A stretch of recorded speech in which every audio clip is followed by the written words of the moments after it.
Allahumma salli wa sallim ala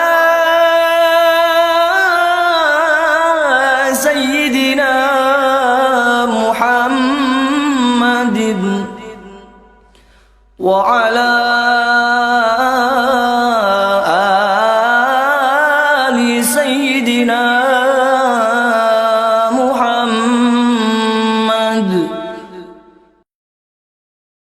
Akidah Ahlus Sunnah wal Jamaah dan hadis jariyah.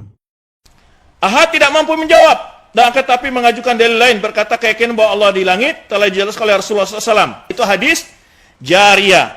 Hadis jariyah ini yang pertama mendoaifkan dan mengatakan itiraf, yang mereka juga menuduh-nuduh Syekh Albani mendoaifkan hadis yang disahihkan oleh Al-Bukhari atau Muslim. Dia mengatakan hadis ini adalah yang bukan Muslim, hadis muttarib, dan didoaifkan oleh dia. Di antaranya mereka mendoifkan hadis al-jariyah, ya. Dari hadis Muawiyah bin Hakam As-Sulami, tatkala dia ingin membebaskan budak wanita dalam Sahih Muslim, ya. Maka kemudian Nabi bertanya, ya, aina Allah? Di mana Allah Subhanahu wa taala? Maka sang jariyah, sang budak wanita berkata, fis sama. Allah berada di atas langit.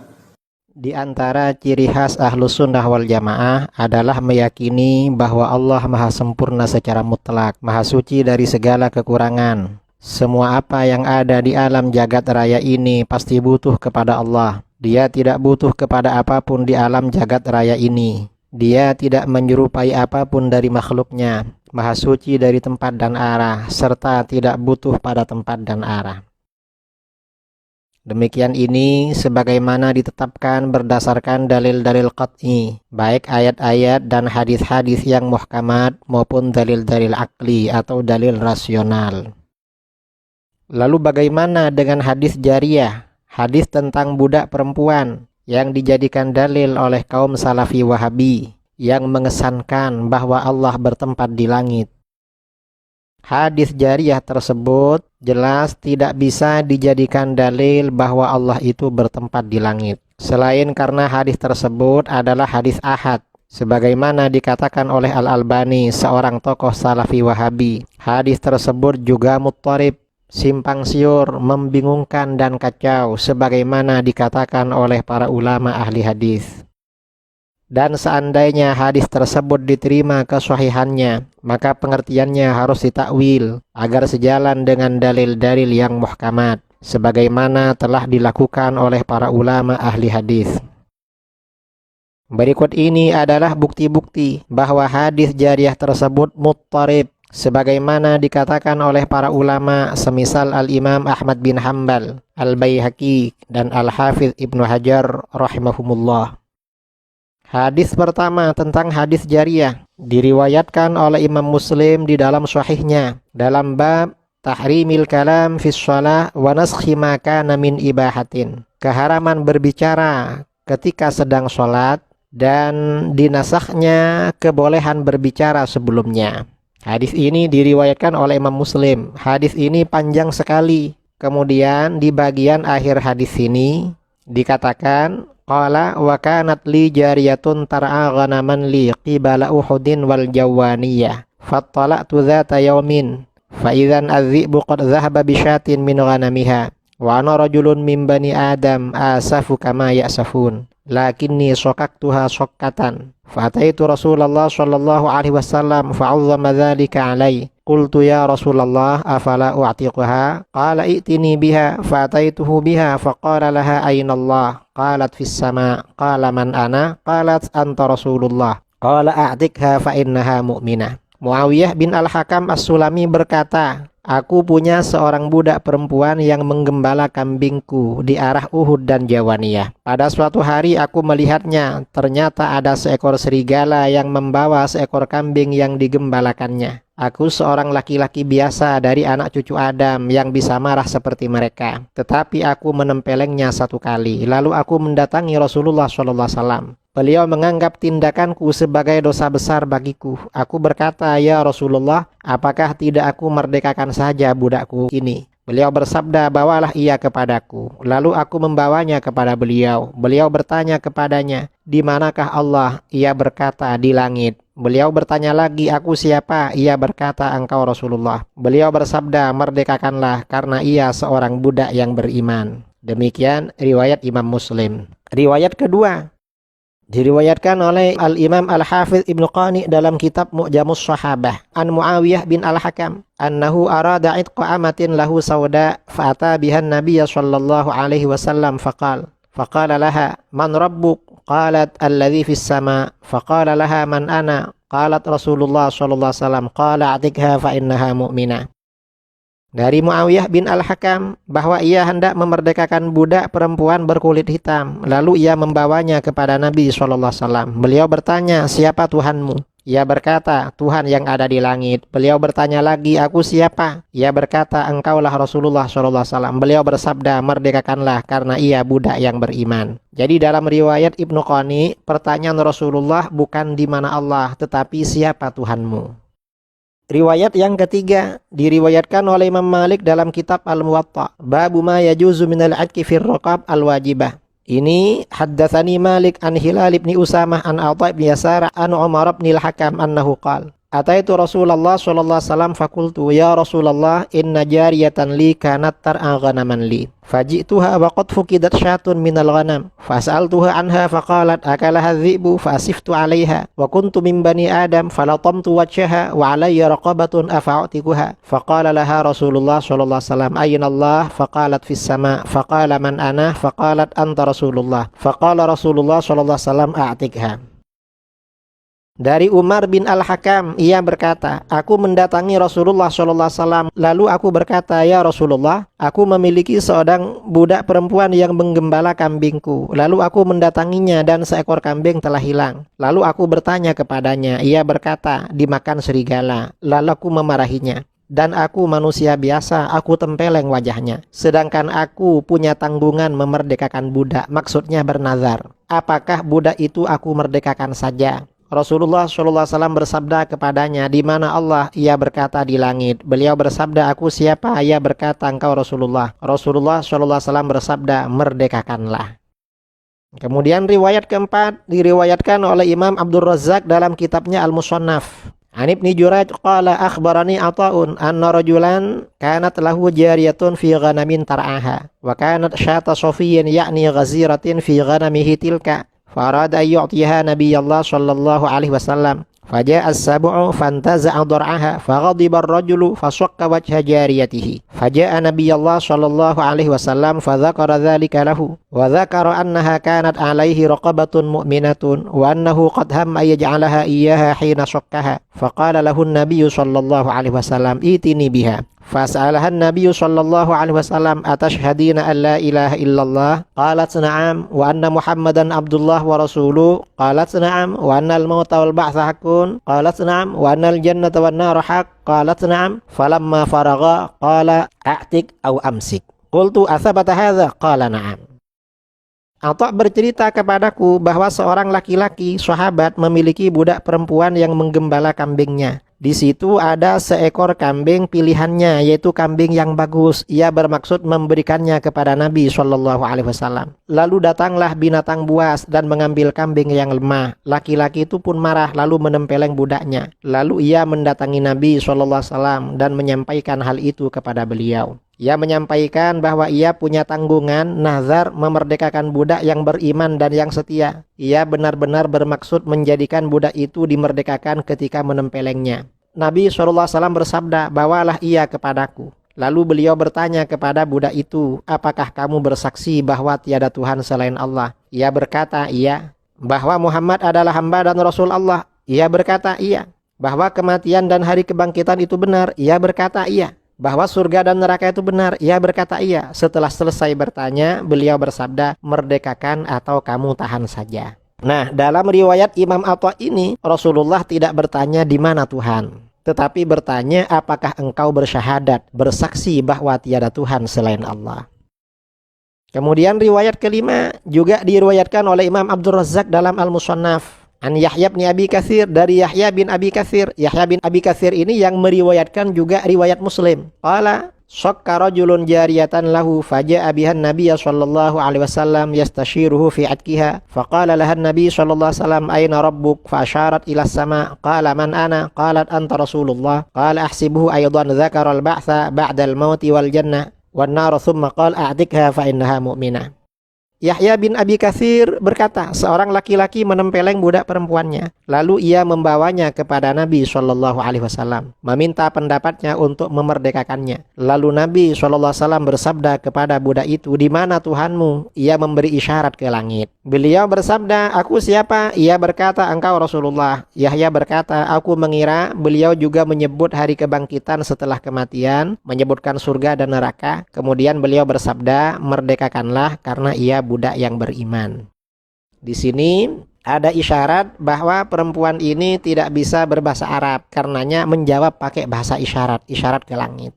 Ini riwayat kelima. Riwayat keenam, riwayat Imam Malik dalam kitab Al-Muwatta. Wa haddatsani Malik an Ibnu Syihab an Ubaidillah bin Abdullah bin Utbah bin Mas'ud anna rajulan minal ansar jaa ila Rasulillah sallallahu alaihi wasallam bi jariyatin lahu sawda faqala ya Rasulullah inna alayya raqabatan mu'minah fa in kunta taraha mu'minatan u'tikuha faqala laha Rasulullah sallallahu alaihi wasallam atashhadina an la ilaha illallah qalat na'am qala atashhadina anna Muhammadar Rasulullah qalat na'am qala atuqinina bil ba'thi ba'dal maut qalat na'am faqala Rasulullah sallallahu alaihi wasallam a'tikha.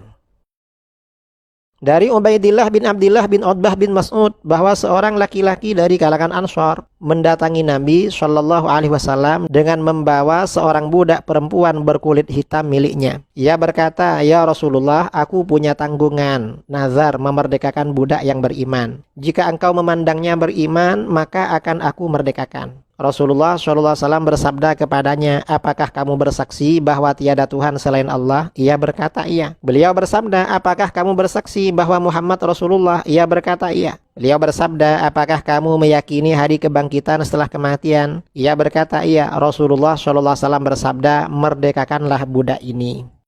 Ini riwayat ke-6 sama dengan riwayat Abdul Razzaq dalam kitab Al-Musannaf. Riwayat ke-7, riwayat Imam Ahmad di dalam Musnad. Cuma sahabatnya beda. Kalau tadi Muawiyah bin Al-Hakam, ini Asy-Syarid dari Asy-Syarid. Anis-Syarid anna ummahu awsat ayyutiqu anha raqabatan mu'minah. Fasa'ala Rasulullah sallallahu alaihi wasallam an dzalik faqal, "Indi jariyatun sawda aw nubiyah fa'utikuha faqala iti biha fada'utuha faja'at faqala laha man rabbuk qalat Allah qala man ana faqalat anta Rasulullah sallallahu alaihi wasallam qala atikha fa innaha mu'minah." Ini syaratnya sahih dari Asy-Syarid bahwa ibunya berwasiat agar dimerdekakan budak yang beriman untuknya. Lalu ia bertanya kepada Rasulullah SAW mengenai hal itu. Ia berkata, aku punya budak perempuan berkulit hitam atau berkebangsaan Nubiah. Apakah aku merdekakan? Beliau bersabda, bawalah ia kemari, aku memanggilnya. Lalu ia datang. Beliau bertanya kepada budak itu, siapa Tuhanmu? Ia berkata, Allah. Beliau bertanya, aku siapa? Ia berkata, engkau Rasulullah. Beliau bersabda, merdekakanlah. Ia seorang budak yang beriman. Jadi di sini pertanyaan Rasulullah bukan di mana Allah, tetapi siapa Tuhanmu. Riwayat ke-8, riwayat Imam Ad-Darimi dalam As-Sunan atau Musnadnya. Juga dari Syarid, qala ataitun nabiyya sallallahu alaihi wasallam faqultu inna ala ummi raqabatan wa inna indi jariyatan sauda nubiyatan afatujzi'u anha qala ud'u biha faqala atashhadina an la ilaha illallah qalat na'am qala atikha fa innaha mu'minah. Ini syaratnya Hasan. Asy-Syarid berkata, aku mendatangi Nabi sallallahu alaihi wasallam lalu aku berkata, sesungguhnya ibuku bernazar memerdekakan budak. Aku punya seorang budak perempuan berkulit hitam berkebangsaan Nubiah. Apakah budak tersebut cukup untuk dimerdekakan? Beliau bersabda, panggil budakmu. Lalu beliau bertanya, apakah kamu bersaksi bahwa tiada Tuhan selain Allah? Ia berkata iya. Beliau bersabda, merdekakanlah karena ia budak yang beriman. Ini diantaranya 8 riwayat tentang kisah jariyah itu. Nah, apa yang terjadi? Kesimpulan hadis jariyah dari 8 riwayat. Riwayat pertama, riwayat Imam Muslim. Latar belakangnya dibawa kepada Rasulullah karena laki-laki itu menempelengnya. Lalu Rasulullah bertanya, di mana Allah? Lalu oleh Rasulullah merdekakan karena ia beriman. Ini riwayat pertama. Riwayat kedua dari Ibnu Qani. tidak ada keterangan karena menempeleng atau apa. Lalu Nabi bertanya, siapa Tuhanmu? Tidak bertanya di mana. Lalu kesimpulannya, pesan Rasulullah merdekakan karena ia beriman. Riwayat ketiga dari Imam Malik, membawa budak itu alasannya karena bernazar. Lalu oleh Rasulullah ditanya, di mana Allah?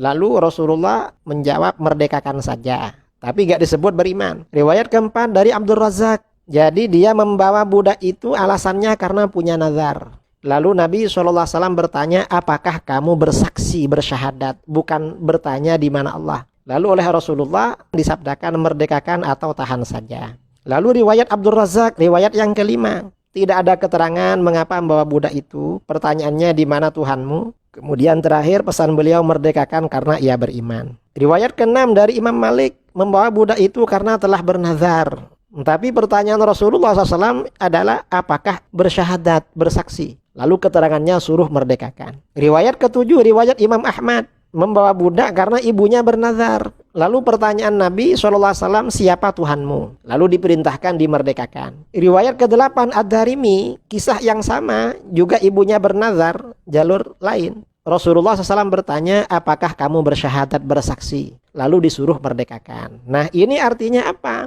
Hadis tentang jariyah ini dari keterangan yang berbeda-beda. Padahal ini kisahnya sama. Ada 2 kisah di sini. Yang 6 kisahnya sama.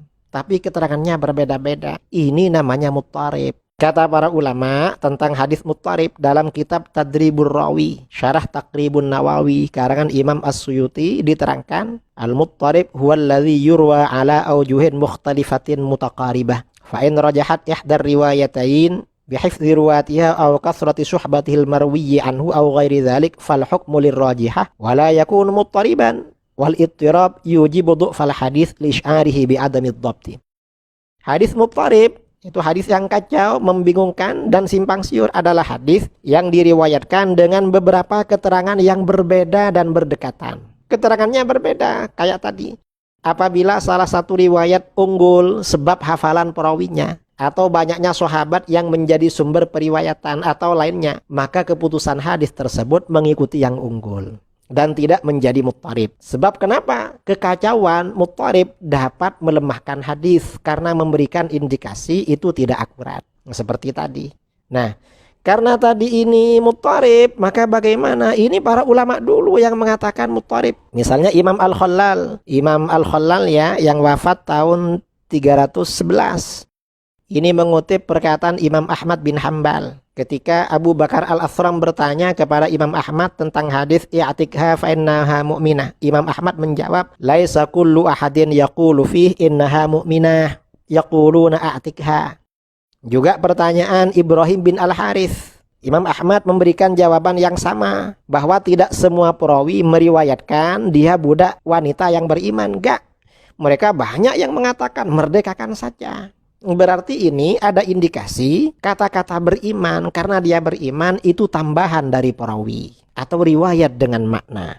Ini yang menyebabkan muttarib. Kemudian Imam Al-Baihaqi dalam kitab Al-Asma wa Sifat, ketika membicarakan hadis yang sama, kata beliau dari Muawiyah bin Al-Hakam, wa hadza sahih qad akhrajahu Muslim muqatta'an min haditsil Auza'i wa Hajjaj as-Shawaf an Yahya bin Abi Katsir duna qissatil jariyah. Wa adhunnuhu innama tarakaha minal hadis li ikhtilafir ruwati fi lafzihi. Wa qad dzakartu fi kitabil Zihar minas sunan mukhalafata man khalafa Muawiyah bin Al-Hakam fi lafzil hadis. Hadis ini sahih, telah diriwayatkan oleh Muslim secara terpotong dari hadis Al-Auza'i dan Hajjaj bin As-Shawaf dari Yahya bin Abi Katsir tanpa kisah budak perempuan itu. Maksudnya kisah budak perempuan itu, kata beliau, tidak diriwayatkan di dalam Sahih Muslim. Aku menyangka Imam Muslim meninggalkan hadis budak tersebut karena perbedaan perawi dalam redaksinya. Dalam As-Sunan Al-Kubra atau As-Sunan Al-Kabir, Imam Al-Baihaqi juga berkata, ketika membicarakan Allah fis sama, faman ana, qalat anta Rasulullah, qala innaha mu'minatun fa'tika, akhrajahu Muslim fis sahih min haditsil Auza'i duna qissatil jariyah. Imam Muslim meriwayatkan hadis ini dalam sahihnya tanpa kisah budak perempuan. Tidak ada kisah budak perempuan itu. Nah, ini artinya apa? Perkataan Imam Al-Baihaqi memberikan kesimpulan Dalam Sahih Muslim yang menjadi manuskrip beliau tidak ada riwayat kisah budak perempuan tersebut. Boleh jadi kisah tersebut disisipkan oleh para ulama pada masa-masa setelah wafatnya Imam Muslim karena ada dalam sanad yang sama. Hal ini dikuatkan bahwa hadis jariyah tersebut yang ada di Sahih Muslim sekarang justru ada dalam bab sholat, yaitu bab keharaman berbicara dalam sholat. Seandainya hadis jariyah tersebut diriwayatkan oleh Imam Muslim dan dapat dijadikan hujjah, semestinya ada di bab yang menerangkan keimanan atau bab tauhid. Ternyata gak diriwayatkan di dalam bab tauhid, karena ini dijadikan dalil dalam bab tauhid. Atau di dalam bab nazar, di dalam bab nazar juga tidak diriwayatkan oleh Imam Muslim. Berarti menurut beliau untuk konteks nazar atau tauhid bisa jadi menurut beliau ini tidak bisa dijadikan hujjah, karenanya riwayatnya berbeda. Kalau memang iya, dan ternyata dalam manuskrip Imam Baihaqi itu tidak ada. Ini coba kita perhatikan dalam Sahih Muslim. Hadis jariyah tersebut babnya tahrimil kalam fis shalah, keharaman berbicara di dalam salat. Wa naskhi ma kana min ibahatin, dan menasakh hukum sebelumnya yang membolehkan berbicara di dalam salat. Bukan di dalam bab tauhid atau bab iman dan bukan di dalam bab nazar. Dan ini pun hadis Muawiyah bin Al-Hakam As-Sulami oleh Imam Muslim tentang masalah sholat ini masih dicarikan syawahid dari riwayat-riwayat lain. Bahkan Al-Hafidz Ibnu Hajar juga mengatakan begitu dalam Talkhisul Habir fi takhrij ahaditsir Rafi' al-Kabir. Ketika membicarakan hadis budak tersebut, kata beliau, wa fil lafzi mukhalafatun katsirah, bahwa dalam redaksi hadis budak wanita tersebut ada banyak versi yang berbeda, artinya muttarib. Nah, kesimpulan karena hadis tersebut muttarib, banyak sumber periwayatan dengan keterangan yang berbeda, maka bagaimana ketika terjadi seperti ini? Salah satunya dicari yang paling unggul. Mana yang paling unggul? Kalau dilihat dari aspek sisi periwayatan, sumber sahabat yang paling banyak adalah riwayatnya Al-Musannaf, riwayat Imam Abdul Razak dalam Al-Musannaf, bahwa pertanyaan Rasulullah SAW kepada budak perempuan itu adalah bertanya apakah dia bersyahadat atau tidak. Atasyhadina alla ilaha illallah. Ini yang rajih, yang kuat, bukan pertanyaan di mana tempatnya Allah, bukan itu. Karena itu lebih lemah dari segi periwayatan. Dan ini yang sesuai dengan keterangan ijma' para ulama tentang seseorang itu dihukumi masuk Islam ketika dia bersyahadat tiada Tuhan selain Allah dan Muhammad adalah Rasulullah. Ini keterangan tadi. Wallahu a'lam bishawab.